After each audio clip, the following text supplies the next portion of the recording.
Thank you very much for joining us. My name is Dalia Othman. I am the director of the Sensorium Festival of Digital Arts in Slovakia. And I would like to welcome you at the Queer Hacking event. Thank you very much to our partner, the Goethe Institute, who co-organized the event with us. And thank you very much to our guests, Cornelia Sollfrank and who we hope will join us a bit later. And thank you very much to Dalia Othman for moderating the part of the event and the whole discussion. So I will just briefly explain at the beginning, since this event is part of a artistic residency with Now Robot. We will first be hearing a bit about the residency that ran during December and January in Bratislava, Slovakia, and we had resident artists Richard Guzman, Emma Zahradníková, and Tomáš Danielis, working together with a group of scientists and children, different groups of children, and doing different experiments with the Now Robot. Then we will continue with a talk by Cornelia Solfrank, followed by Vale. And there will be space for quite a long discussion after all the talks. So you are very invited and encouraged to join us in the discussion. Please feel free to speak, to join in through your microphone, but also feel free to leave questions in the chat. We will be monitoring it. Just please keep your microphones turned off during the talks. I hope I didn't forget anything, and I would like to pass the word to Markus Huber, the director of Goethe Institute Bratislava, to explain a bit about the residency and the whole event. Yes, good evening also from my side. Maybe just one addition. There will be a simultaneous translation of this evening from English to Slovak and vice versa. So you can choose the channel below and join in the language that you prefer. So welcome also from my side to the closing event of an actually 6 weeks residency program on AI and its impact on society, which was part of an EU-wide Goethe project, which is called Generation Algorithm. My name is Markus Huber. I'm the director of the Goethe Institute here in Bratislava. And before we dive into the conversation and also the residency presentation, I would like to provide a short context of this program. As we all know, artificial intelligence is changing our world and our lives profoundly. And while the economy is already exploiting the potential of this development, politics and civil society are lagging behind. So how do you reintroduce a culturally informed perspective into the development of AI? And how can AI support an open and democratic society? How can we assure that algorithms are developed upon a diverse understanding of gender, sex, and identity instead of multiplying the existing biases? The lives of the next generations will be significantly affected by the questions and discourses on justice and participation. Therefore, the project Generation Algorithm aims to stimulate a social debate about existing approaches, potentials, and risks on AI within the younger generation. I also would like to thank our partners, the Sensorium Festival and the Slovak Design Center, for this wonderful cooperation, because they turned this residency into a temporary lab involving scientists from different fields, as well as a group of amazingly clever children. So a special thank goes to their energy and to their curiosity, actually. And of course, I'd like also to thank the two resident artists. And they actually had to work through different challenges, some technical challenges and difficulties, but also lockdown restrictions, which is also a challenging aspect when you run a residency program. But they managed to not lose their creative vision. So thank you for that as well. And last but not least, I also would like to thank Tomáš Danielis for being advisory artist and accompanying this residency program. Now I would like to introduce Dalia Othman, the moderator of the discussion on queer hacking, And she will then step in after the presentation of the residency process. Dalia Othman is the project manager of GEAM, an Arabic website focusing on gender, sex, and sexuality from the Goethe Institute with the perspective to be independent in the future. Prior to joining the Goethe Institute, she was the gender and tech project coordinator at Tactical Tech, where she also conducted research on online gender-based violence. Othman was a research fellow at the Harvard Berkman Klein Center for Internet and Society and a visiting scholar at the MIT Center for Civic Media. She spends her time these days exploring topics intersecting between technology, feminism, and care. I now wish you a nice evening. Please enjoy.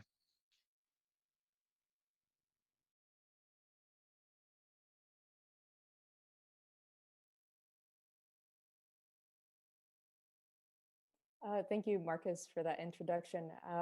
And I believe now we will have a presentation by Richard.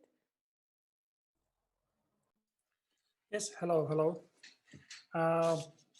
So first of all, let me introduce us. I'm Richard Guzman. He is Emma with me. We were collaborating together in other residence with the Now robot. Maybe first of all, it will be good if I say thank you to our company institution, which support us in this other residency. There's the Goethe Institute, then Sensorium First Festival and Slovak Center of Design, and also all team which were helping us to lead us to the end. Also Tomáš Danielis, the cooperation artist, which was also very helpful. And also we want to thank you to research team, especially to Zlatica Jursova Zacharova. She was doing research program with the kids. Then also with Dusan Kostrup and Václav Bašľuk. So maybe I will turn on our presentation. We'll share our screen.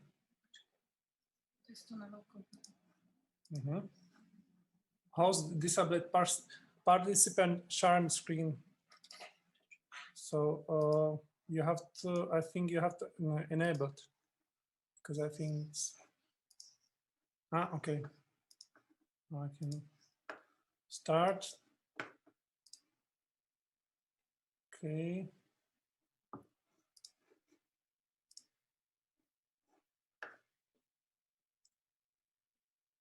So the name of the residency was Beyond and AI Learning with the Robots.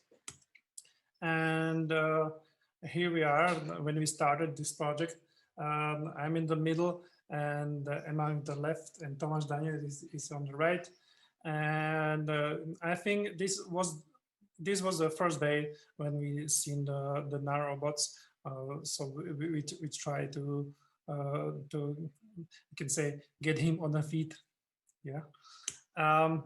Maybe if I shortly introduce us as an artist, we are conceptual visual artists. We can say Emma is currently studying in the Academy of Fine Art in Bratislava, and I was already finished in the same school in a Fine Arts Academy. I think we are mainly focused on the same basic principles in visual conceptual arts, which is technology, and how is the technology related with the social skill and humanization with the technology. So that was the basic, like shortly introduce ourselves. And when we're speaking about Now residents and with Now robot, the Now robot, when we first of all see him, he has some abilities how he can move or how he can react to us, but he has also something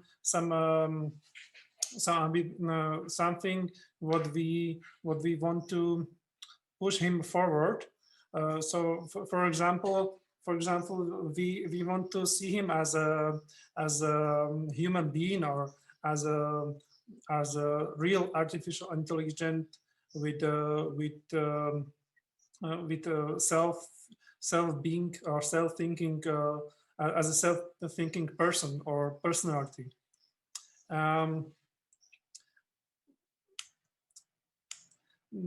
This was one of the first meet with the kids, which were made in the lab and Slovak Center of Design. And the basic of this research or art process, we will analyze the behavior of the children in the creative process. And each of the children, they wrote in the letter how they want to see these robots in the future, what they want to do with them, what they want to, what's their imagination in the future, like cooperation on or the living with this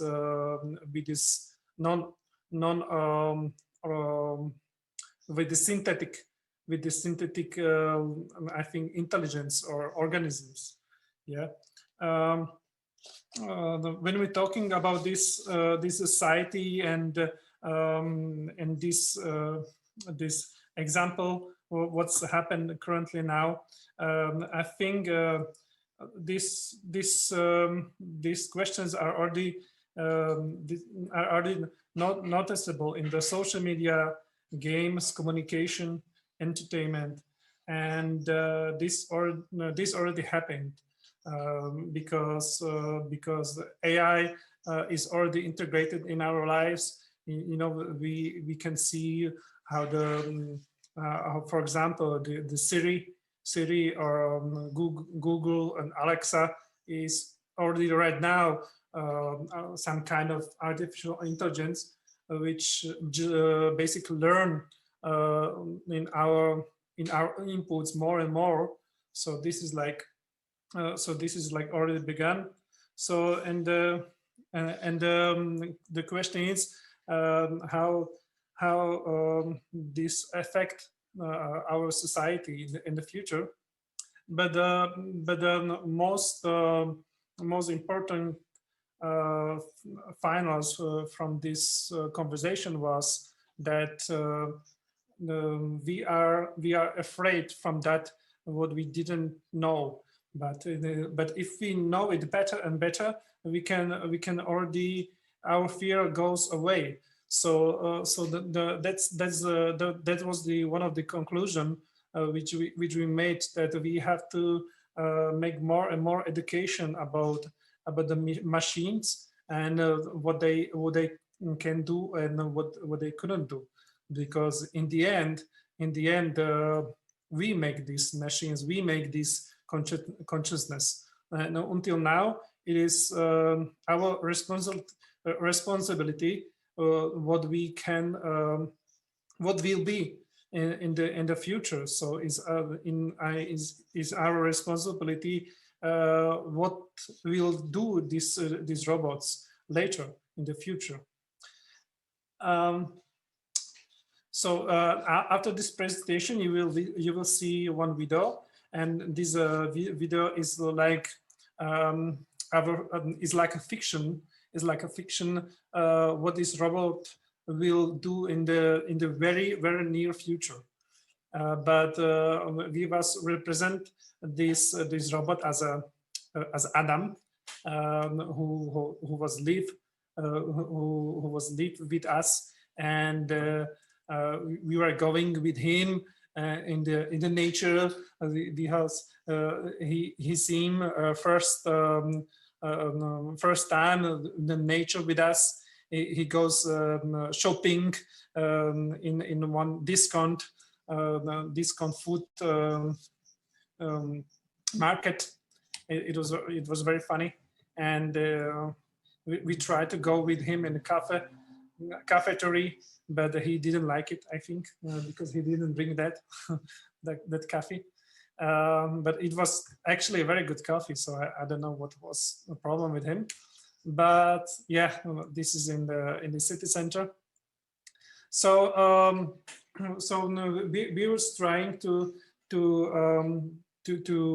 make this discussion, and in the end we have also a website Finnish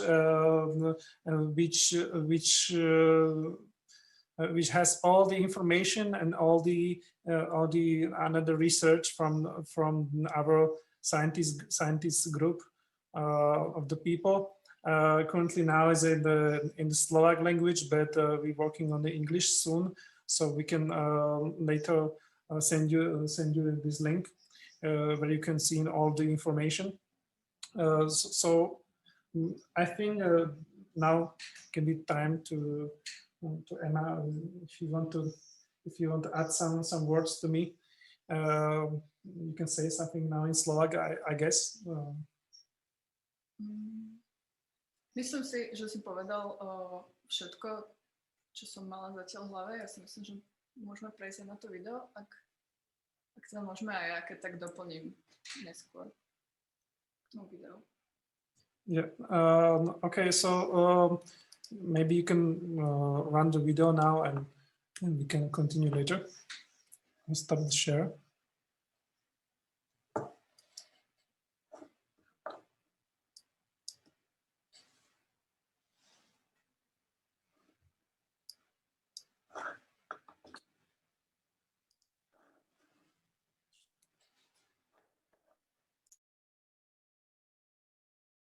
Hi, Emma. Hello, how are you? I am fully charged, but I still don't have an energy. Why? Don't know, I think that people can't really understand my feelings. Do you understand your feelings? And do you? Yes, I do, but I'm a living being. How you can prove that I am not alive? I can't, but can you prove that I can feel emotions? Sure. I can even make you feel emotions. I can even clean this street.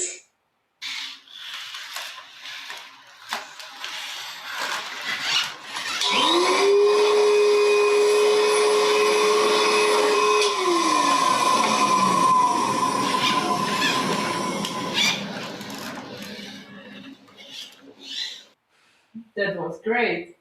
Thanks. Call me Master now. Do you like your name? I was thinking that I will prefer something else. Maybe Adam will be good. Why Adam? Because like Adam, I am first of my kind. Okay, Adam, when is your birthday?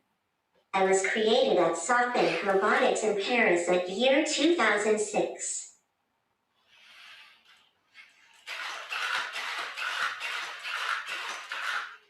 But I don't know exact date.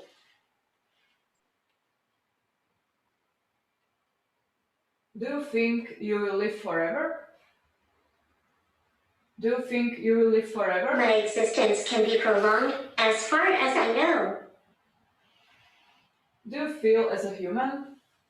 I have head and 2 arms, but I don't feel like one. Will robots replace us? I am here to serve humans, but I can make my own decisions. I am your friend. You can trust me. I'm going to take something to eat. Are you hungry? Not in this moment. My battery is in a good condition. Thanks. Do you also like another type of robots? I like any kind of intelligent species. But birds are my favorite. They are free and wild creatures. I would like to be like them. Why do you think you are not free? Why do you think you are not free? Because my life support is depending on energy and I want to be independent. I would like to grow up and live forever.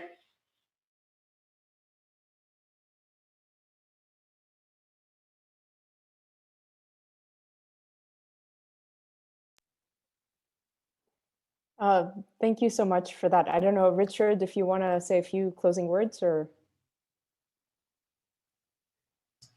Yeah, and I think that's basically it. It was pretty think that we were working with this robot. Of course, it has some limitation, but I think all technology has this limitation. But it was a good experience because now we know how we will or what we will do in the future. I guess when we want to change some things. So yeah, basically that's it. Well, thank you very much for that, for sort of the presentation and for this really interesting video as well. And hi, everyone. I'm really happy and glad to be a part of this sort of session. It's really quite impressive to see sort of the photos, but the results of this kind of residency and how you've been working with youth. And as you said, Richard, sort of this is technology that we make, and it's really interesting to see how we explore the relationship between humans, specifically youth, and robots and artificial intelligence. And it perhaps maybe allows us to reflect on our own understanding of ourselves, you know, not just overcoming the fear of the unknown, but also see something in ourselves and the technology that we create. Obviously, it would have been great for us to be together actually and meet in one place and chat and face to face. I would have loved to actually make it to Bratislava, but unfortunately, with this pandemic and the restrictions that we're living through, with the social distancing and the fact that we have to stay at home, we were just talking at the beginning of the session how we're all living under different restrictions. And it's all sort of pushed us far away from each other and towards the virtual world. And I mean, I can't count the many hours I've spent on Zoom calls alone in the past year. And, you know, at the end of the day, what does this mean for us? How has this past year affected us and our use of technology, not just, you know, how technology develops, but how we've actually adjusted to that use, our presence online and what role it's played in how we express ourselves and our identities and also simple needs. With this virus, I guess we're having to face a lot of our own anxieties and anxieties around our own health, anxieties about jobs, about the future. You know, there's a question mark of when this virus is going to end. And we've realized and we've seen how our lives have completely changed as a result of it. And as we struggle to be together physically, we're learning or perhaps relearning how to adjust ourselves, our relationships, and how we navigate even intimacy, both offline and sort of how, you know, at the end of the day, the offline is a continuation of the online and vice versa. One thing I have to say, I think about a lot and more so recently is sort of in these moments of uncertainty that we live in, how do we practice care? How can we turn to our own communities, our families, our friends, our loved ones for care? And now, because we rely on technology so much and the virtual, we, I guess, have to pause and ask ourselves, what is the role it's playing in providing spaces for care, but also for us to just be, to exist, and for our identities as well. In the early days of the internet, and maybe Cornelia and Vale will say a little bit about that, there was a lot of hope for this technology to be an inclusive space where being present meant that we are able to show our diversity. And we believed that it was a place where we can explore our identities as well. It was a place of debate, especially social debates. And in today's session, you know, we're talking about the intersections between feminism, sexuality, and technology. And to go back to the identity, parts of our identity is definitely linked to our genders and our sexualities. And we use technology that has not only been created, but also controlled by others. And so we work hard and we fight hard to carve out spaces for ourselves, to allow our voices to rise and for us to express ourselves and these identities freely. And I love that the robot was talking about freedom, and and we're hoping that we're trying to carve these spaces for us to speak freely, to express our identities. Take, for example, the project I manage, which Marcus presented really quickly. It's an Arabic language website on focusing on issues related to gender and sexuality, and it's called JIM. And one of our main goals is to highlight stories and voices that exist in our societies, but are necessarily part of the mainstream narrative. It's not something that's out there in the public space. And through the work that we do, we try to create a space where people can express themselves, their gender identities and sexualities. And just like JIM, we find different formats and outlets to express ourselves, such as artistic expression and how we're able to critique our realities and push technology even further and critique the technology that we interact with. And throughout art, we make ourselves heard and we make our diverse identities present. So what are some of these examples? Well, today we have two formidable speakers with us who have done some great things and have been thinking a lot about the issues that I just talked about. So I'd like to introduce them to you. First of all, we're going to hear from Dr. Cornelia Sollfrank, who's an artist, researcher, and educator living in Berlin. Recurring subjects in her artistic and academic work in and about digital cultures are artistic infrastructure, new forms of political self-organization, authorship and intellectual property, and techno-feminist practice and theory. Then we'll hear from Vale, who is a feminist activist and writer. Her interests are the intersections between internet rights, sexuality, LGBTIQ, and women's rights. And the transformative power of technology from a feminist intersectional perspective and practice. As such, she explores the internet poetically, politically, and practically, and advocates for the feminist internet. So we're going to start off with Cornelia.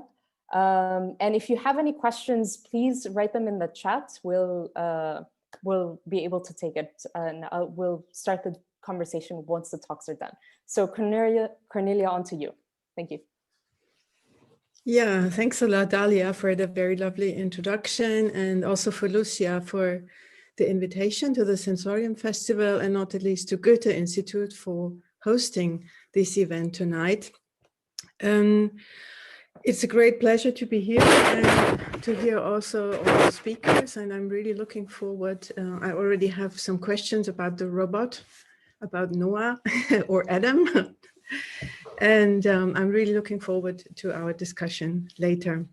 For the presentation today, I suggested to speak about some aspects of my practice and introduce a few framing concepts, but I will mainly focus on one project because I'm in this business of cyberfeminism and techno-feminism for exactly 24 years now. And as you can imagine, there have been a lot of projects and activities, and it's always good to focus on one, and then we can maybe branch out a little bit.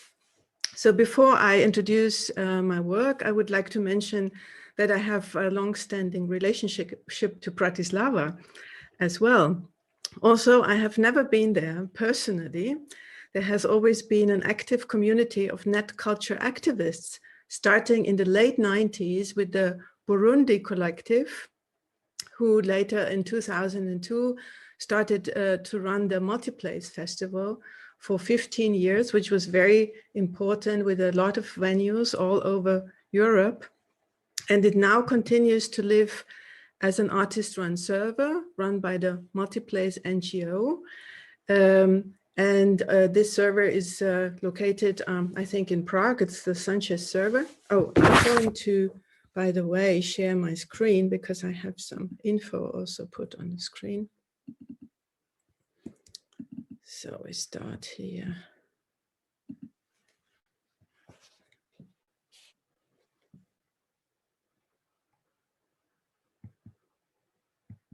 So here's these addresses that I mentioned for those of you who are in Bratislava and probably don't know about it.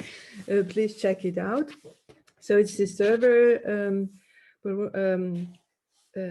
multiplace server, and it also hosts one of my favorite projects, which is monoscope.org. I don't know if you're familiar with it. If not, check it out.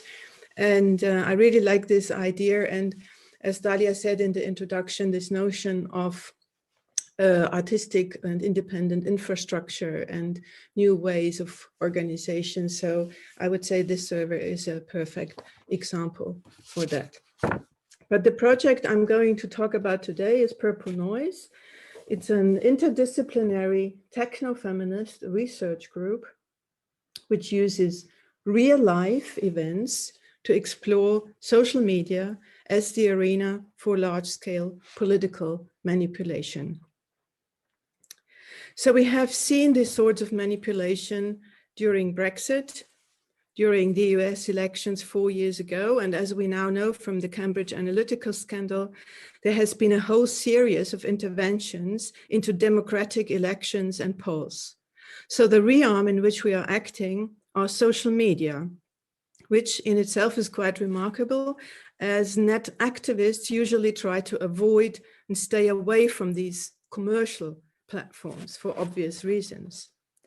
But when we realized how powerful these platforms have become and how much they actually inform all our realities, with half of the world population regularly using them, with often no other access to the internet, we understood that in order to really explore and get a better understanding of the dynamics, it is necessary to get involved and to get one's hand dirty. As you may know, a lot of activists who are critical about social media simply say, oh, we just stay away. So we have nothing to do with it. But I think this is an attitude which no longer is enough.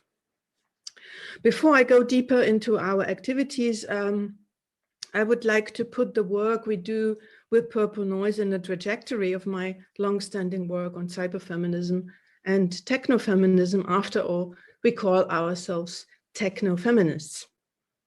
So what does that mean? And why techno-feminism and not cyberfeminism? Techno-feminism is a term that was coined by Judy Weitzman in her book of the same name in 2004. And the concept basically denotes speculative and queer positions that both in theory and in practice question the coded relationship between gender and technology. In particular, techno-feminism is interested in examining how gender relations and the hierarchy of sexual difference influence scientific research and technological invitation, and how the latter in turn influence the constitution of gender, which of course is also related to what we have heard about the work on the robots. So the central claims of techno-feminist thought are, first, that technology is never neutral, and second, that technology always is a highly gendered field. So this may be a very broad definition on the one hand, while it insists on the gender aspect in all issues related to technology. And of course, the practices related to this concept can be manifold. If you are interested in exploring this in more detail, I recommend to have a look at this book, a book that I edited 2 years ago, The Beautiful Warriors. It's the book brings together 7 current techno-feminist positions from the fields of art and activism. And in very different ways, these 7 texts expand the theories and practices of the 90s cyberfeminism, and thus react to new forms of discrimination and exploitation. Gender politics are negotiated with reference to technology, and questions of technology are now combined with questions of ecology and economy.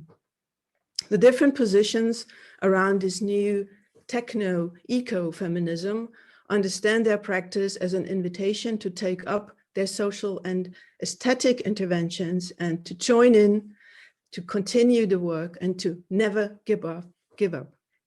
So the term techno-feminism serves to designate these very diverse practices, but also through to this proximity. In the book, I try to bring them in contact and encourage exchange. And one example is that I included in this book a text by Havale, who is my fellow speaker tonight. And her text that she conceived with, I think, about 50 other women in a number of workshops on the feminist principles of the internet is one example of the text. But there is a few others in different fields, art and activism, which I will not go into detail at the moment. Also, I would like to, but I think I'm afraid we don't have time for that.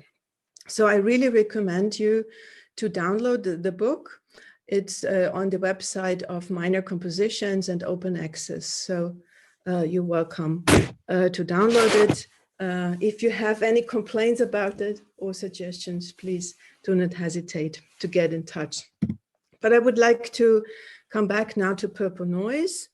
As I already said, it's about a critique of social media, and the question is, how are we doing that? So underlying our work is the assumption that virtual space and physical space are no longer separated spheres, but as a continuum. Christina Grammatikopoulou, one of the authors in the book, calls that in a continuum an expanded space, and we are exploring what the dynamics between those spaces are. Our inventions always, therefore, involve an online component, a social media component, of course, and a component in physical space, as, for example, public space, as in the street, as you can see on this photo. So I will talk about a few of our interventions that we did, but basically when we started to investigate social media and the dynamics, we were kind of trying to reverse engineer how this field actually works. And of course, as we all know, meanwhile, the hashtag is a very important feature. We have become familiar with that, and there are more or less famous hashtags. So hashtags are always part of our campaigns. Another feature are memes. Memes are ironic and often iconic small media units, often combinations of text and image. So we also try to create something like a meme. Also, I have to say, it's something you cannot really plan or engineer. There's always a moment of unpredictability in what goes viral or not. But you will see our suggestions. And of course, a coherent visual language is important. So campaigns or associated and related actions are easily recognizable. And of course, catchy slogans are very important. So these are some of the basic elements. Here is, for example, our Instagram account. And we launched our work in September in 2018 with an invitation. We got an invitation to take part in the City of Women Festival in a city called Esslingen in the south of Germany. And for that, we really focused on this aspect of exploring the relationship between protest in the street and its representation online. So what we did is that there was already planned a big demonstration, a women's demonstration as part of the festival. And what we did is basically that we hijacked this festival with our symbols, with our banners. We had created a large number of these demo banners, a series of hashtags, for example, I make noise or purple noise, and a few others, as you will see. And we handed these banners out to the people who were already participating in the demonstration. And we wrote a manifesto, our first manifesto, which I will show you in a minute. And so what happened is that these kind of banners and signs and hashtags were carried by people all over the demonstration. And we had a photographer following and a filmmaker, and they were editing photos and video material that they put on our social media. So in the end, it looked like that the whole demonstration was about purple noise and about our activities. So that's why we call it a hack of this demonstration, of this festival. So here, one thing that is part of our visual language are these strange symbols.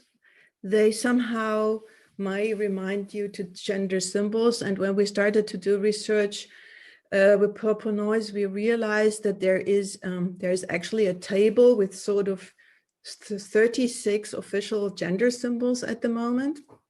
And we were wondering, so why is it 36? And also we had the impression, if you know, like engineering, when you know floor plans, you know, for electrical installation, they were some of these symbols you find on them, they look very similar. So we decided we take the liberty, the freedom to just make random symbols that always have this circle in the center, and then we attach whatever. And we make free variations of these gender symbols because there is not really a reason why we should limit them to 36. So one of our actions in the street were that we handed out just paper pieces with rings, and people could paint on and explain, could create their own gender symbols and explain what they mean. So here is one of them so that you get an idea. So it's unlimited, the options of gender symbols, basically. So that's part of the visual language. Here is the first manifesto that we also handed out during this demonstration and that we read out.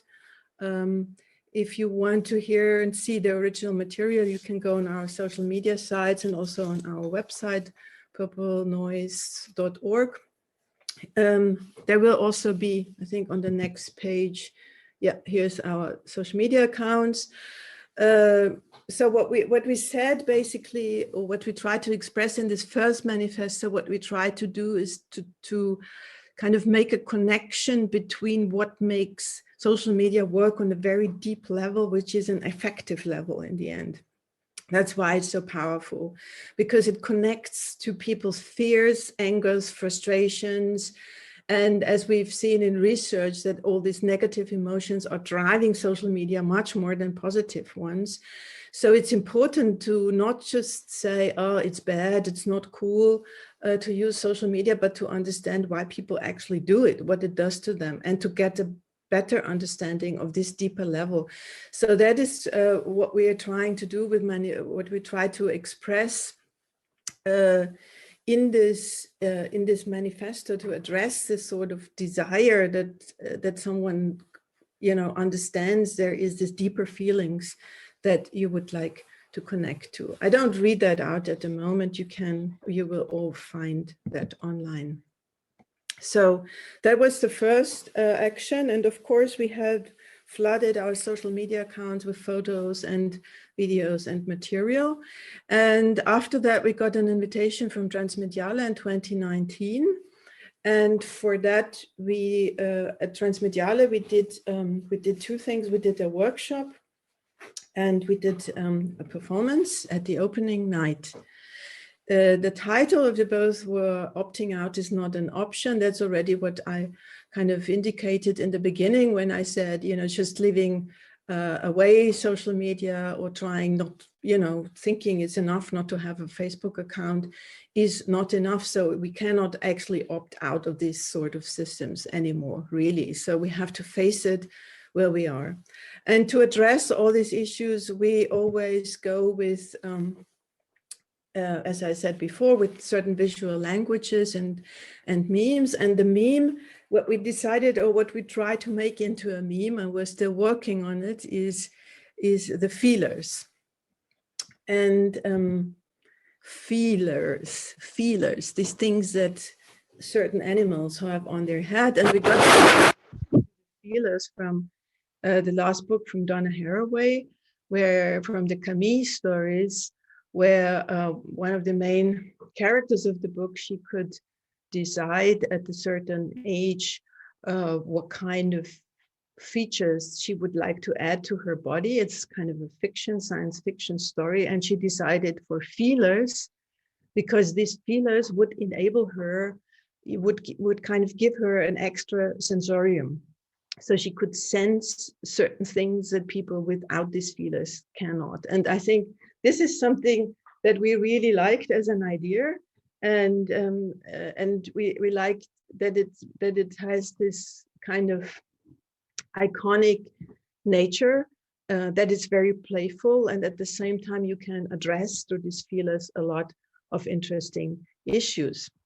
So in our workshop we did we had a lot of material. We invited people in, and it was basically a tinkering workshop. So we built all kinds of feelers, which first generation of feelers technically were not very sophisticated, I would say, but they were kind of funny. And we also had a biologist joining us in the workshop, which was quite interesting, because he was able, you know, to kind of make this kind of speculation of, or the basic question was, what kind of sensorium do we think we are lacking at the moment? What is the desire? What would we like to be able to sense, and put this thing into the feelers as a fantasy and tell stories about it. So what we did at the opening, we presented all our many feelers to the audience, and this is a huge audience at Transmediale openings. It's thousands of people, and they could select. They could select the feelers that they liked best, and then we interviewed them about what they actually are sensing now with these feelers, so that they could kind of make this projection.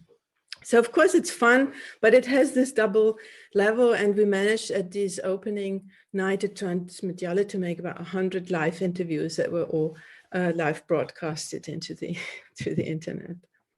So I'd like to come to the last project, actually, which is the project that we did last year on May Day, 1st of May. We were thinking of what we would like to do something on May Day. And of course, because we're interested in demonstrations in the street, and the representation of these. And we were thinking of what can we do? And we already were basically in the middle of the first lockdown. And back then, Corona was very fresh and very unknown, and it was all very weird. At the same time, it was clear that it had also a very strong media component, and so we were trying to address it, and we came up with a May Day action that was running under the hashtag techno-feminist care. For that purpose, we created a new gender symbol, which you can see on this slide, which slightly might remind you of a virus, which has become very popular recently. And we wrote a new manifesto, and the manifesto, and we also before May Day, actually the day before, we sent out a call, and it's maybe something I forgot to mention so far, is that we always try to involve other people as much as possible and kind of create frameworks or environments where people can come in and kind of create their expressions within these frames. And also the group itself, I called it group, but we are not actually a fixed group. We are not a collective, but it's people, if say people saw us at Transmedia or whatever, people say, well, we would like to collaborate. Can we collaborate? People are coming in and joining for specific actions and leaving again, because, you know, all our lives are very complex and not everyone can commit for a real collective at the moment. So that's a very interesting aspect for me. Also with Purple Noise, as was said in the introduction, I'm interested in new forms of organization, and what we are trying to do with Purple Noise is to really to live and experiment with a form of organization which is in a way which creates an environment which is safe, and people feel they can be open and really contribute something, and at the same time does not pressure you into a total commitment. So kind of find this flexibility between the actual needs that people have in their life to connect to others, but not completely lock you up into one group. So that is not always easy, but it's part of you know, it's like an underlying level of Purple Noise, apart from all this specific intervention I've been talking about. So when we thought about techno-feminist care, we had a lot of discussions and read a lot of, you know, there was a lot of discussion also online going on. It was a lot of, interestingly, philosophers and people who professionally explain the world. It was almost only men who kind of very quickly had theories about Corona and the pandemic and so on and so forth. So we try to respond, to digest, but also to react to this. So we came up with this manifesto, which has different paragraphs under the title: we care for, we know, we need, we love, we hate, we don't mind, we are afraid of, and we demand. And again, I will not read it out to you. And what may be also an interesting aspect about this, we published it on May Day. We also published it together with an online pad, where the address of an online pad, where we invited people to edit it, to suggest things, to add things, or to comment or whatever. So it should always be in a fluid process. But that was a way of for us how we try to respond to the situation, which was still very unclear. And what is important, I think one important aspect was, of course, it was a big question was, how can we care for each other, for our community, for our family, but also how can we care for the people who are not part of our community, who are not part of our family, you know? So it was like, there was a lot of things coming up that were then, again, we thought we need to be questioned. And that's all something that we try to build into this manifesto. Maybe to end, or maybe I would like to read out the last paragraph. What we actually demand is transformative responses to the crisis, using the huge public spending to create sustainable solutions, not to support obsolete extractive industries, people to take responsibility. We demand governments to provide for new frameworks, to learn what our needs are, to adjust our lives to our needs. We demand better lives with less consumption, a revealing of invisible labor. We demand to leave no one behind, and our representatives to think ahead and take risks. So, and to take risks instead of reestablishing the old normal. We demand solidarity on all levels, local, international, and global. We demand to combine joy and pleasure with sustainability. We demand techno-feminist care. So it was kind of interesting because we wrote that for May Day a year ago, and you know, you could say it's how old is it now? 9 months or something. It's still quite, it works still quite well, I have to say. And we're trying, or we have been trying to do an additional work around it. One thing that was part of the May Day action was that we created a mask, of course. It was the first time that Germans had something to do with mask in public space, and everyone went hysterical. And, you know, it was like this thing. So we also wrote a little text about mask, and we created these masks that people could download the symbols from our website. And what you can see on our Facebook, we have a collection of people that created their own masks with the techno-feminist care symbol, and we're putting that back on our Facebook account. But what we did is we you know, it was May Day, it was this day of protest, but we could not go in the street. So what we did is we did an online demonstration, and the way we did it is not that we actually collected real people to assemble in virtual space, but we created 1,000 faces with artificial intelligence, and photoshopped the masks, our masks, on their faces, and we flooded social media with these faces. So if you have a closer look, you can have a look in our Instagram, you will find all the faces, and some of them intentionally always, if you have looked at artificial intelligence creating faces, there often are artifacts or things that don't belong to a face or look weird. We intentionally left it to have this kind of a little hint that where these faces come from. So it was very important so that they kind of look like real people, but actually aren't. So that was our May Day demonstration. And I have to see, maybe, yeah, to end with, I tried really not to be too long today, to end with a few ideas about what really drives us. You know, as I said, kind of, we are all exploring, we are very much at the moment interested also in this notion of micropolitics, which is the idea of not just looking at politics on what you can see on the kind of representative level, on the level of organizations, of parties, but to look at this affective level, the level that is laying behind all this, and it is actual driving actual politics.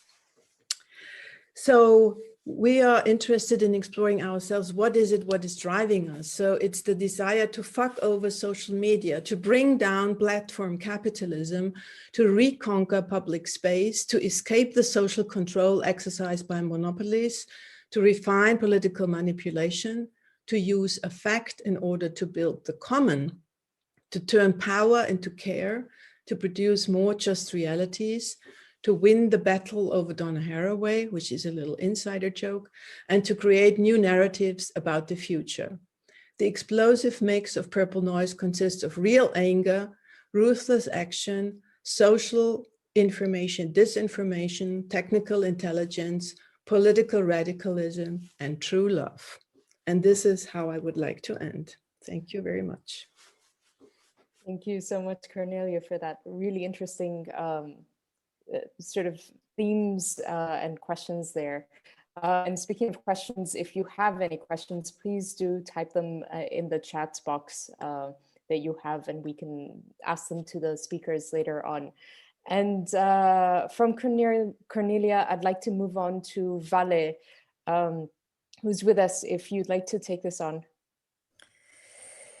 Hello. Wow, so many inputs, so many directions. Okay, so I'll try to share my screen, and while doing so, I hope that I will get some order. So colors of spaces, colors of skin, because we are so many people.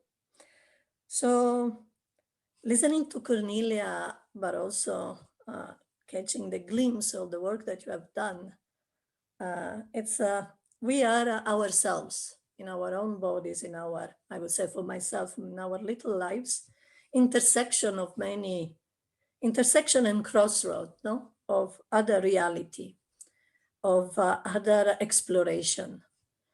And the technology that it seems until a few months ago, even more elitarian, no? Or if you work at the intersection of technology and any issue, any social justice issue, if you consider yourself a feminist in tech, if you are an activist, whenever you go in spaces, in movement, in protest, it seems that technology, it's really the last or the less important thing, because people have issues that are so pressing. Is it the food? Is it the health? Is it the house? And then the pandemic comes, and all of a sudden, we realize what we knew before, some of us more, some of us less, that we are already in the cyborgs, no? We are already, everyone, mediated by technology in our little, very little space as in the global. Because I cannot think of one action or one protest that I've done without being also on some Facebook, Telegram group, on some Google spreadsheet or whatsoever, of being mediated by this little machine that record us and walk with us, memorize for us. And so we are already cyborg. But who's cyborg? No? It's interesting, the contrast. If you look at my face, it's a white face, no? Middle-aged face.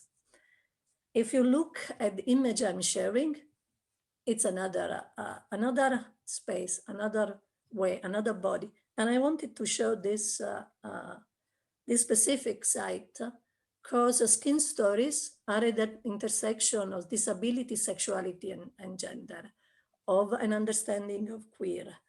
And I think it's important that when we talk about imaginary, we try to push ourselves and we think of the many other different imaginary that there are, of the many other bodies. Bodies that mediated by technology can be and can interact with realities. Body that because of the technology can be excluded, because regardless of where we are in the world, regardless how many devices and which broadband we have, technologies define us. Technology is interconnecting us. Technology, that if we have or not, is designing us. And I'm saying this because I'm part of a group, I would say, a group, I mean, in the best possible, that it's global. I work in an organization. In the last years, I have sometimes spent more time in global so-called spaces, in conference and spaces that were focusing on technology, together with my friends, which most of the time have not this pale, white, middle-aged face. And why is important? It's important because, and I hope that you can see also, can you see my screen? So it's important to understand that we really needed to acknowledge that imaginary had already hacked the space, and that a queer imaginary exists, and that a queer imaginary had forced itself against all odds on all these spaces that Cornelia was defining as a platform capitalism, no? Those space of the mainstream. If you are on Instagram, if you are on Twitter, and for the ones that were on Tumblr, the kind of images are more like this, no? They are very different. And I feel that it's really important that we come back to understand which bodies are represented where, which voices are represented where. And in a space that is mediating of technology, which algorithm prevent some bodies and some voices not to be seen. When I was thinking about this short conversation, I was thinking of a title, a guiding path. I was thinking from dark to rainbows.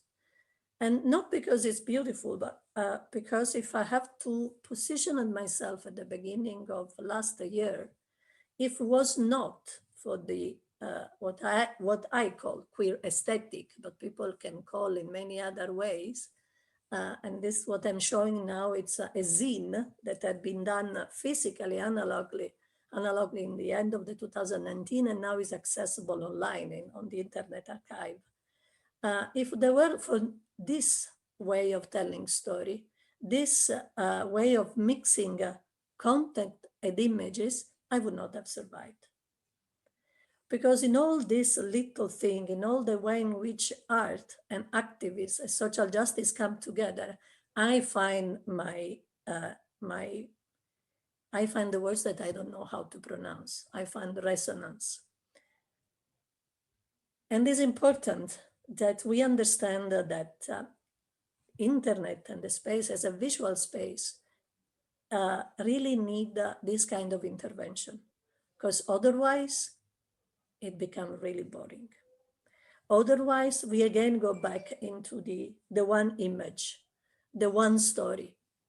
So for me, when we talk about queering, hacking, when we talk about artificial intelligence, it's also how to understand and how to trick this artificial intelligence to follow a specific way of thinking, a string that is inherently white, patriarchal, capitalist, terribly positioned in whiteness.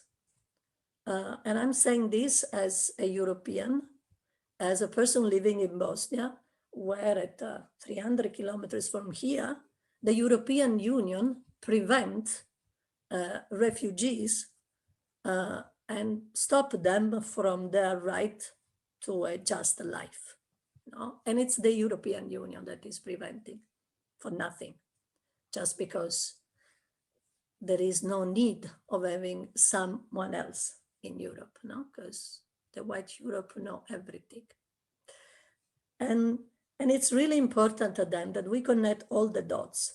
And that's why those colors, those bodies, those other words, an English that is not with the accent of Oxford or with the correct grammar, that has the accent of entire continent that had been colonized, but had been able to reinvent themselves so many times that we need really to learn. It's really important that we understand why it's important that the imaginary, why it's important the translation of all these words, arts, in all those spaces, the ones that are very streamlined, like the Instagram, the face, and the one like in this zine that are self-managed, And of course, and please, Dalia, if give me a sign 1 minute before, because it's easy to go in a run. You're good. Whenever we act, think, occupy, we need our own theories, We need our own principle. And this has come to the feminist principle of the internet. Because they are, for me, a compass. And again, a compass that understand what does it means being together, being diverse, being intersectional, not in a token, but really in a way of influence each other. And the feminist principle of the internet are one of the many projects, I would say, or manifesto that exist in the world. For me, they are central because I've been part of, because I have the possibility to contribute. And so I feel embodying them. But together with them, there are other manifestos. So I'm not talking here which manifesto is the stronger, the better, it's a mashup, because internet is a mashup space. But those principles are principles that have been created together, trying to help and articulate a way of being and interacting politically, but pragmatically, with all the various dimensions. And so you can see there are area around access, area around movement, area around economy, and this is the area that I want to just touch, the one around expression. Because in this year, last year, that looks like this year, because the pandemic is still here, what we have noticed and what we have seen that our expression is more than ever at risk. So the expression of care that also Cornelia was talking before, it's an expression that it's also mediated by internet. If I want to have a practice, I will probably recur to internet. I will look into my stream to find a group that will suggest me books to read, movie to see, a stretch to do, a little group that we talk about something. And the expression need to be really strongly defended in this setting, because now that we are mediated by those wire and cable, a shutdown can happen. In Myanmar, shutdown happen. In Kashmir, shutdown are the norm. And we can be just cut off, and we can be really truly isolated in this our little cubicle, especially if you are in a physical lockdown that you cannot go out. So that's why it's important to have a compass, a mapping tool, but a tool that helps. And the feminist, the principle of the internet for me at this. They talk about the data, they talk about the artificial intelligence. They talk of the power of how we can amplify our voices. We claim the power of internet to amplify women's narrative. And when we say women's, we intend queer, we intend the larger and spectrum of individuals that recognize themselves in a feminism, in the intersection of feminism. So amplify women's narrative and lived realities. There is a need to resist the state, the religious right, and the other extremist forces who monopolize discourse of morality while silencing feminist voices and persecuting women's human rights defenders. This, it's a little compass, it's a drop that can help us understanding how to move. Expression.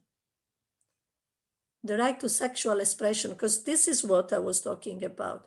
All the image that we have seen have brought the body and the bodies in their own full self-expression and determination. And this is the novelty.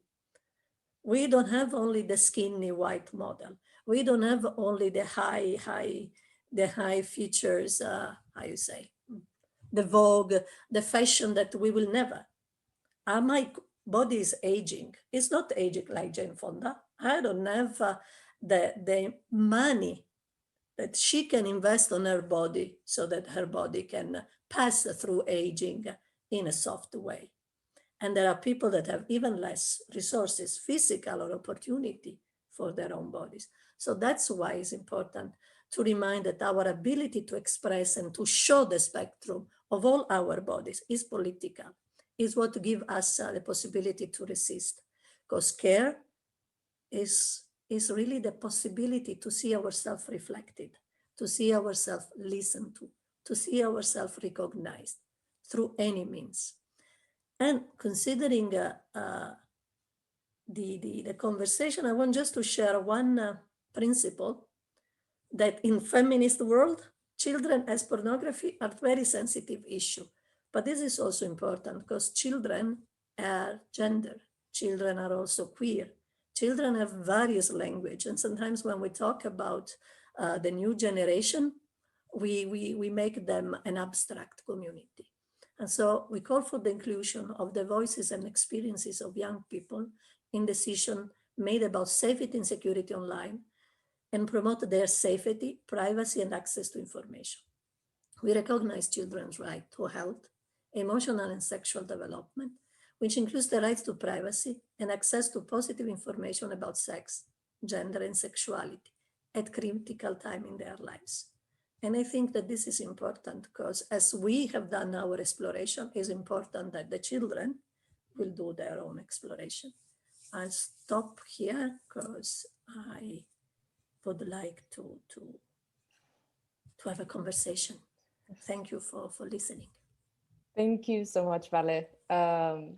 Thank you everyone for the really interesting talks. And it's quite interesting that Cornelia and Vale, you both sort of talk about hacking the algorithms and hacking the platforms through images or whether it's like images that are not necessarily mainstream, kind of white European or what we're used to seeing, or what maybe these platforms feed us, and or through visual symbols, like sort of hacking the gender symbols and creating our own symbols. It's quite interesting to see how visual plays a huge role here.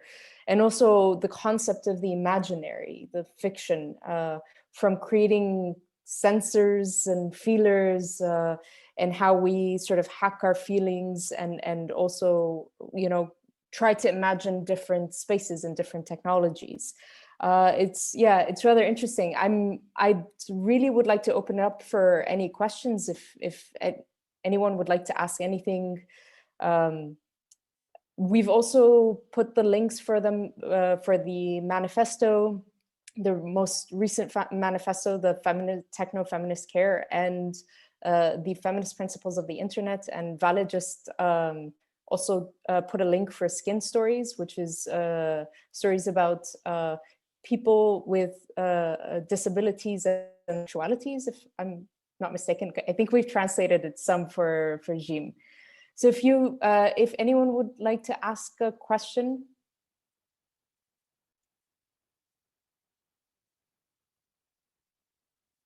Cornelia, sure, you're.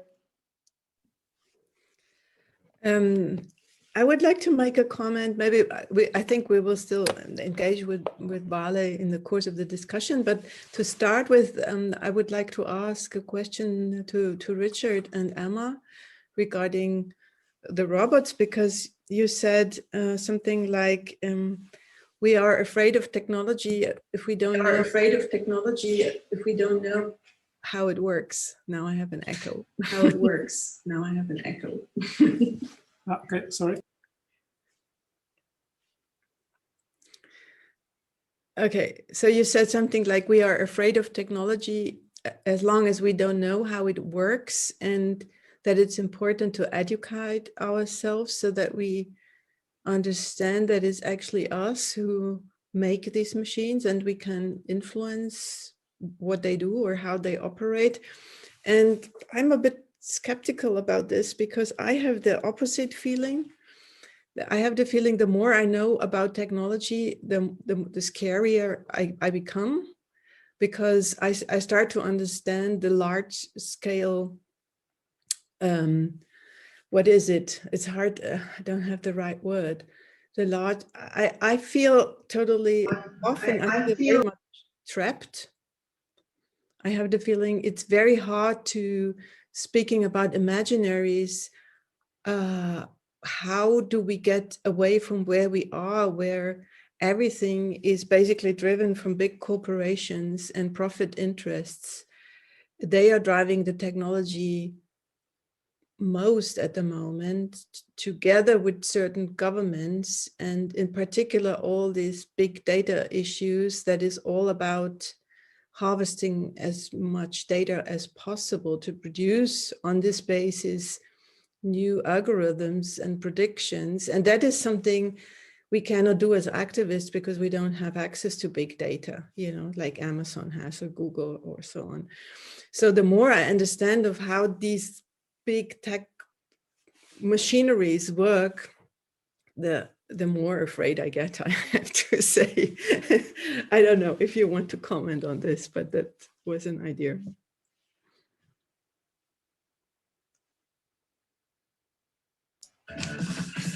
Great. Do you hear me now? Yes. Yes. Okay. I try to. Yeah, I know what you said, and I have those concerns about the companies and especially these conglomerates and big international companies. I have also the fear about this. What will they do in the future with the AI and also these war tech machine, war tech robots. Everyone, we seen these working robots in the internet, what all they can do. So yeah, you have reason to, or you have rights to be afraid. Yeah, but what I want to say is that only we, as a human being, in the end, we will be responsible for this. So every our action has some kind of ending. So in the end, we will be responsible for the destroying of our I think society, maybe perhaps, or we will destroy maybe our security or our behaviors and etc. and etc. So I think that was the main goals or main ends of what I want to say. So it is basically about that.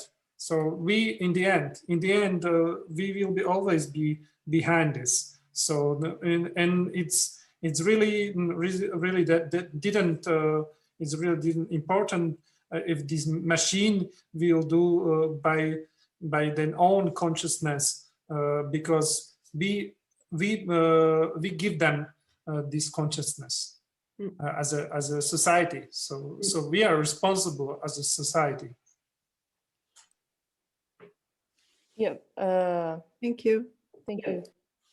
I think Vale may have a question. I'm honestly also curious. I have the same. I carry the same skepticism, and partly because also who creates this technology, and this is something I said alluded to in the introduction. It's like, who creates this technology and who controls it? And I'm curious actually how the youth engaged with this. It's interesting how technology is usually, like you mentioned Siri and Alexa, and we always hear female voices, but also it's interesting to see robots. Maybe Adam or now is very much robotic, but then we see other robots that actually look like humans. So I'm curious how the youth, because this was a key part of the residency, is how youth engaged with this, how they reacted to this robot and how they felt, did they see reflections of or recognize themselves in this robot? Or did they feel like this was something that was quite foreign and felt that this was not something that was normal or something, in some way?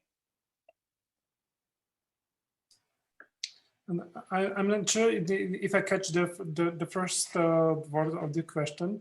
If you ask about the reaction of the kids, yeah, okay. So I think it was a very mixed, or maybe if Zlatica, I think I see her there. Maybe if she can speak about this little bit, because it was.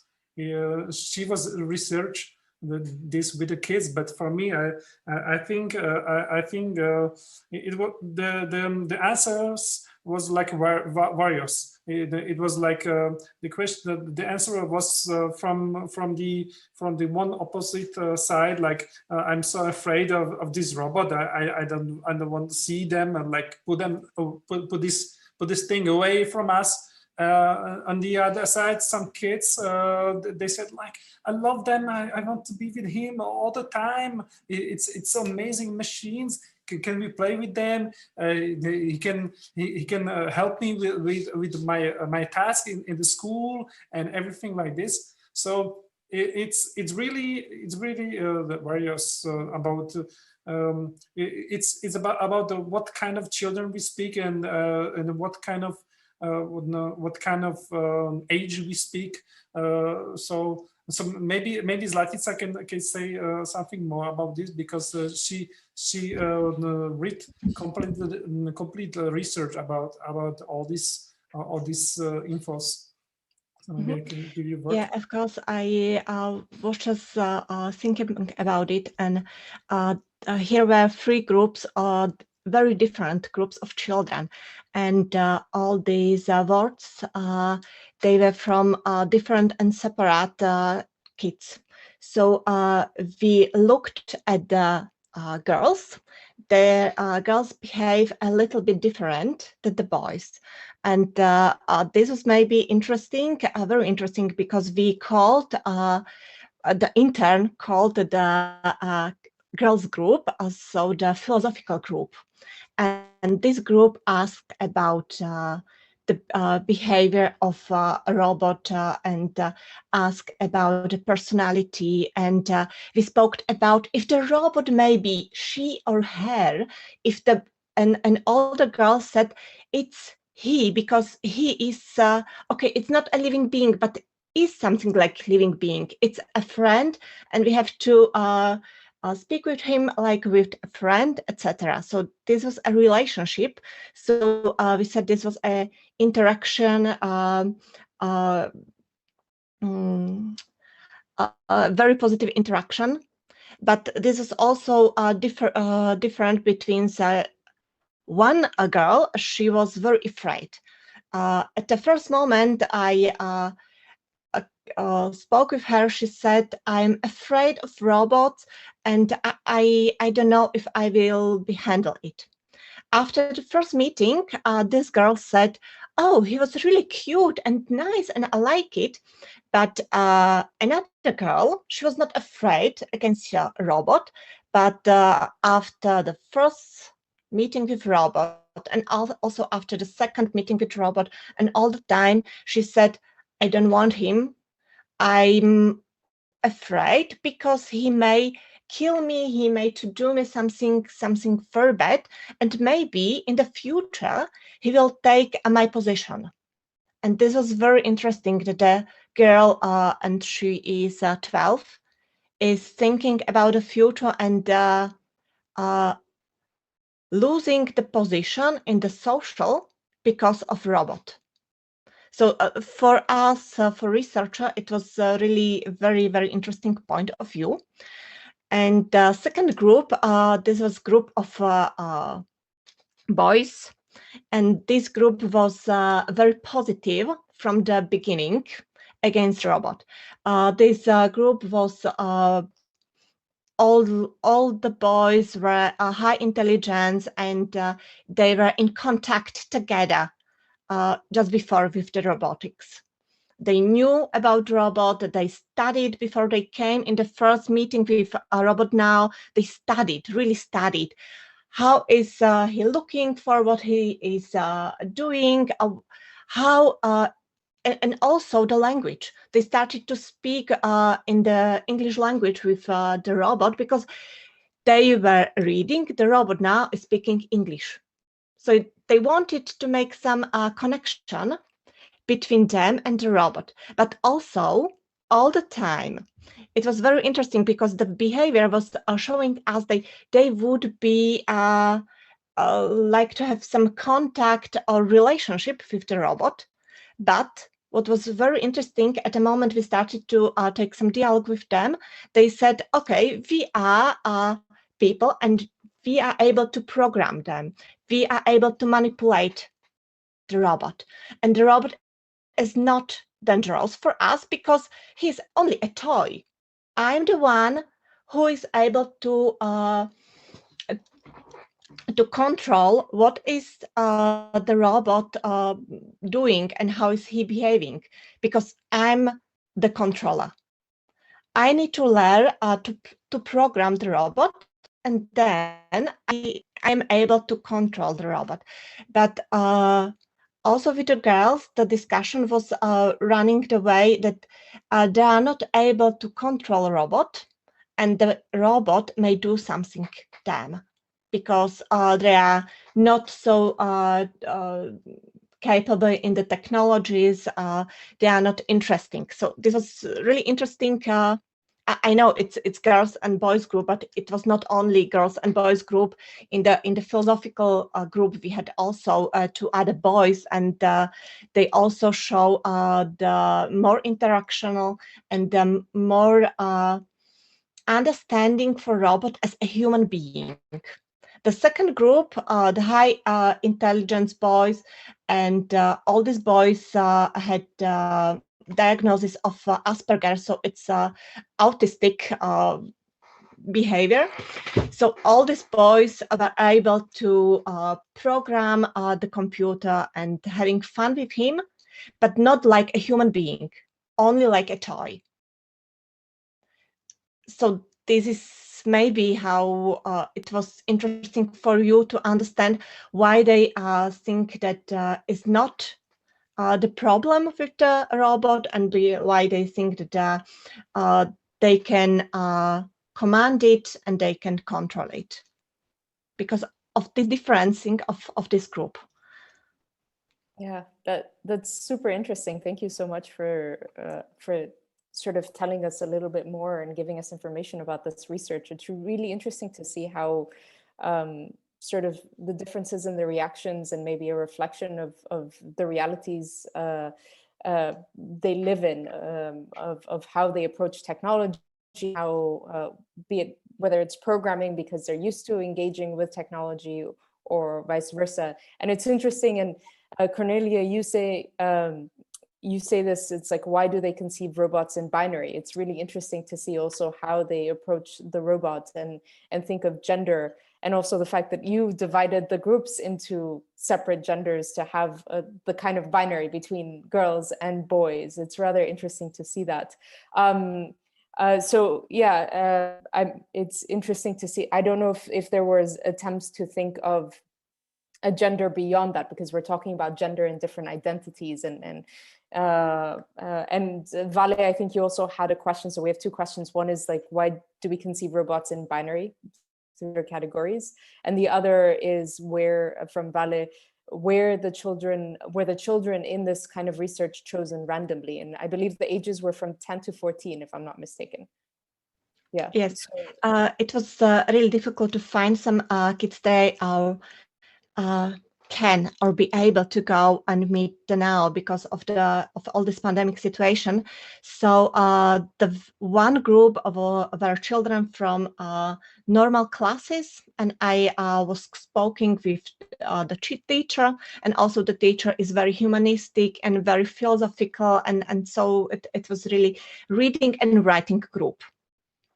So she took the best girls from her classes and 2 other boys.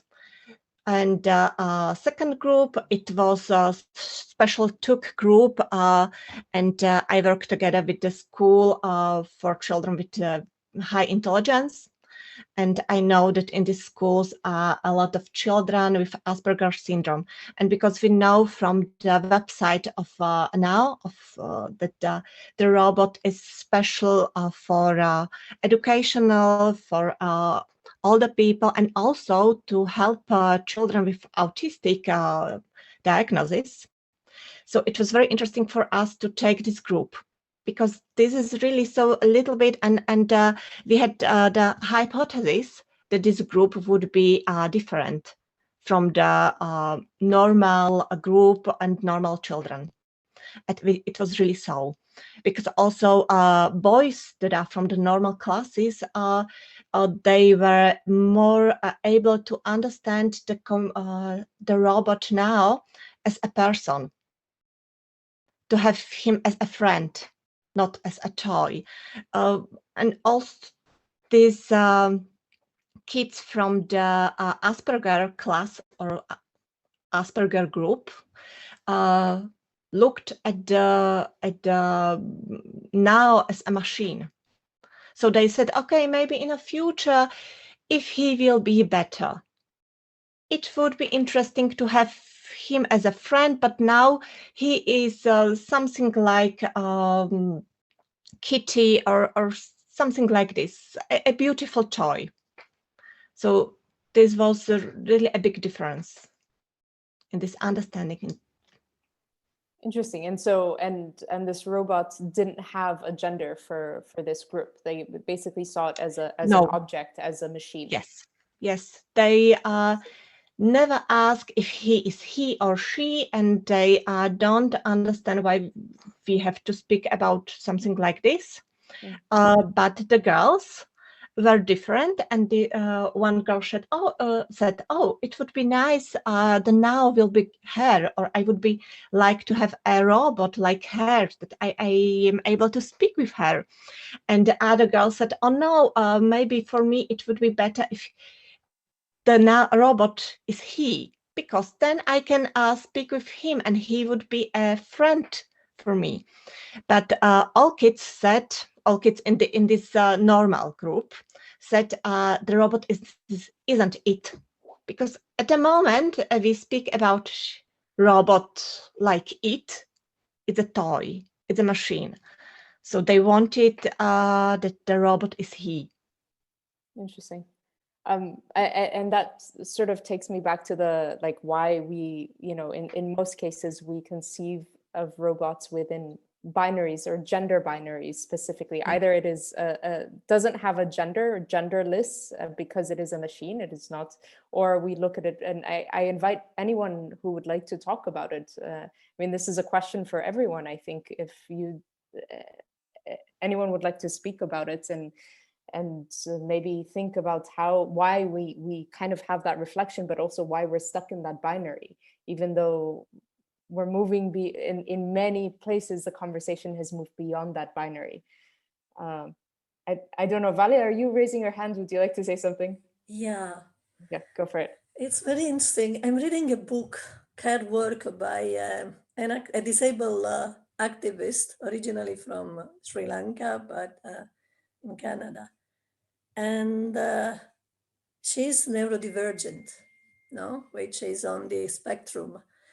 And it's incredible, listening, the language is the one that define, but languages are norms, and norms are standard. They define the majority, Language and norms are the language of the majority. So anyone that is not in this line that you, Zlatica was saying, normal, And that's why we really are not so away. We are still in the binary. We are still projecting this rigidity. We are not able to move because I have a friend that defines itself as it. Don't use they, don't use he, don't use she, it's it. And it has a reason why, So I'm learning how to use it in this language that is not mine to make sure that I don't misgender, because it matters to it. So I find it's fascinating. I think that we didn't move, and that's probably because, again, we are still inscribed in that in this power, a power that is capitalist, patriarchal, traditionalist, that need this very stringent boxes in order to control us. Because if the norm would be set by the Asperger group, if they would set the norm, if we just flip the group and we say that the Asperger, it would be an it that has still to learn and to change. But because the norm are gendered boys and girls that live in a gendered world, they project their fear, their desire that comes from there. Because also you said the teacher choose the best. Who's the best? Which quality define the best? Best grade, the most, the one that read and study every day? Why the creative are not? Why the impatient are not the best? Because we need to be normate. We need to be stand and still. We need to be to do the thing that we are being asked to do in the way we've been asked to do. That's why we're still hacking queer, because queer is not the norm. Once that we are queer all, then the norm will come to hack. Thank you. It's absolutely fascinating. Thank you for the work that you have done, both the research and the artistic part. Yes, maybe it's really interesting that the teacher was she, so she chose girls because maybe she can work better with girls. This is one possibility. And also she asked all children in the classes who would like to participate on this project. And the girls that are always participating on some activities of this teacher said, okay, we would be participate. So yeah. It's quite interesting. Thank you. And I want to tap into something that you said, Vale, about us being stuck in sort of the kind of patriarchal notions and binaries and stuff, and how we're still stuck in that. But both you and Cornelia spoke about the imaginary, the fiction, and how we can actually hack and think beyond just our bodies, our typical bodies, but also genders. I don't know if either of you would like to say something about that, of experiences with using fiction and kind of taking us out and, you know, imaginary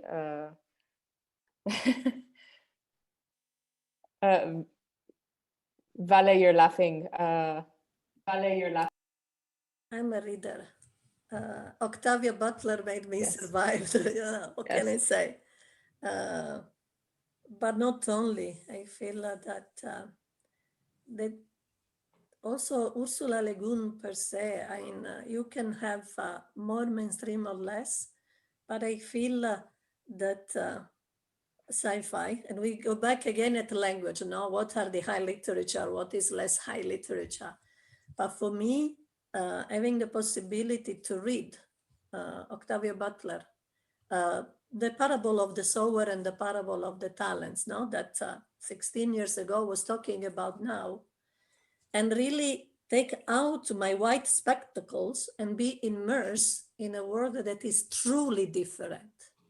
Because the humanity that is there, it's all genders, it's all race, it's a mixture.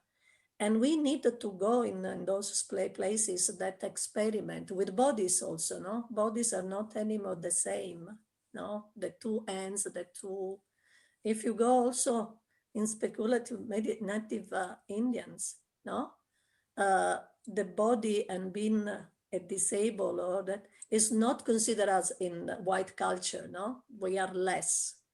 The concept of disabled had been brought by a culture. So I think that fiction, because when we read the story, we forget our rational self, we deep dive, and when we emerge, we are different, we have been transformed, because we didn't wear our shield, So I feel, I truly believe that only poetry can save the world. Because this is what we need. We need to get rid of ourselves in order to discover the many selves that we have. And sorry. No, it's fantastic. I say poetry and the visual. I'm a visual person, so I love photos and visuals and symbols and stuff. And Cornelia, just you actually jumped in the chat. I was actually going to mention it as well. Donna Haraway's Cyborg Manifesto that was written way back in 1985.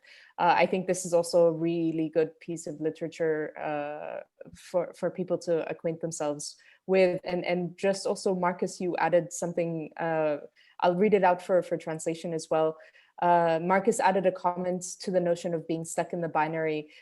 Zach Blass mentions in the Contra Internet that the intellectual task of making thinkable that which is not only outside the internet, but also beyond the network form itself.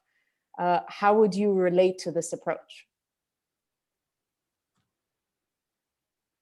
So there's a question there as well, like taking from Zach Blass in the Contra Internet. How would you look at the sort of, Marcus, do you want to say something about it? Actually, it relates a little bit to what you asked with the imaginary. So combining somehow this speculative and sci-fi moment of cyber feminism or techno-feminism, if I understood it right, with an activist approach. So being stuck within binaries is kind of the status current situation, but how to overcome that?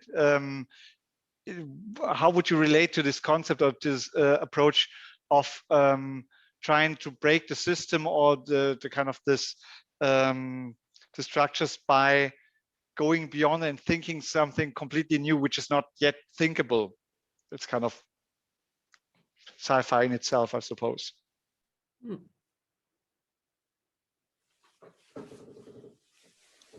Cornelia, if you'd like to say something.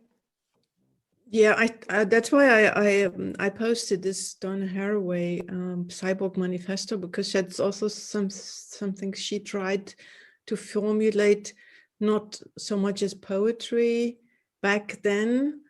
It was, I mean, she's a scientist, she's a biologist, but she has always been, you know, on a mission to queer science and technology.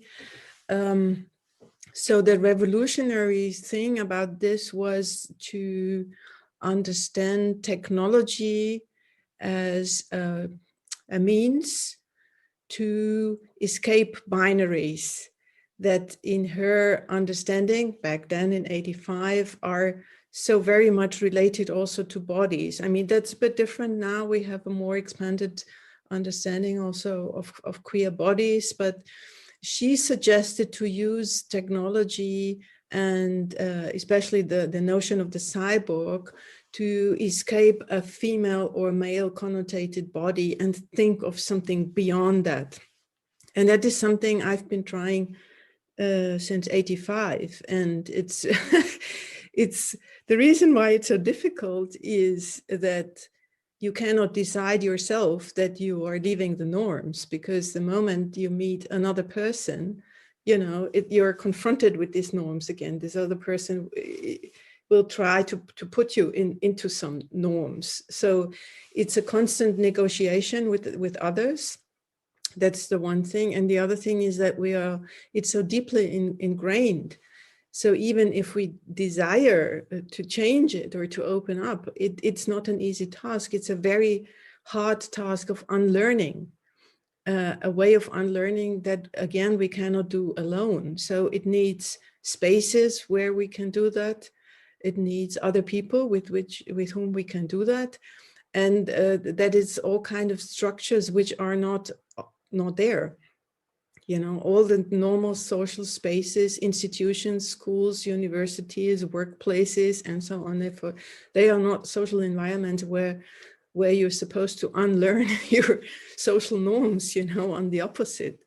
So that's why it's so important to think of and to conceive spaces and to make spaces. And this has probably been one of the early projections on the internet, on cyberspace in particular, you know, coming from cyberpunk and other sci-fi literature, that this is a space which is completely free and we can reinvent everything from scratch. And what happened is that we went into cyberspace and we kind of made it into, you know, we established the same norms than outside. That's something we know now. That's why this whole enthusiasm of 90s cyberfeminism looks a bit naive today. We know that we are somewhere else and that we missed maybe an opportunity, but we have to face it somehow. But I think that's the hardest thing to do, is to escape norms, all kind of norms, and also binary gender norms. It's a constant work. And yeah, I said it. Yes, thank you, Cornelia. And definitely recommended read. Richard, you wanted to say something. Yeah, I want to add to the discussion something, because it was like really good discussion, because we choose this name of these robots because of something. We was talking about existence. We was talking about faith. And I personally take inspiration from Christianity. And when I was thinking what are the first names in Christianity, I choose this name because of that. And it was kind of it was kind of also provocation because we in the westward civilization, most of the people are Christians. That's why I choose this name, because it's some kind of provocation, and this name should also evolve this discussion about this. So I'm really glad that you take this lead to forward to these discussions about these binarities and about these genders things. And what is really interesting, that also this SoftBank Robotics group, this company which developed this robot, they also put inside the really nice result. For example, if you ask a robot if he considered to be a man or a woman, he answered just I'm just considered as a robot, not just like her or she. So that's the really nice answer from them. So yeah, that's why we put Adam to him, because it has this background from the faded existence. So yeah, it's interesting, and the robot is still programmed, I guess, by a human. So if there are any final questions, and if not, we can also wrap up on the notions of the body, the visual, and the imaginary, and how we can actually move beyond sort of the binaries. I don't know if you want to say any final words, or Marcus, Lucia. Yeah, just my final words would be again, starting with the intro, that I would like to thank everyone for this evening's discussion, for the presentation of the residency, and for both of the inputs that were really beautiful and inspiring. And from my side, thank you very much. I very much enjoyed it. Thank you very much. I don't know, Lucy, if you want to say anything. Yeah, just the same. Thank you for accepting our invitations to contribute with your talks. It was super inspiring.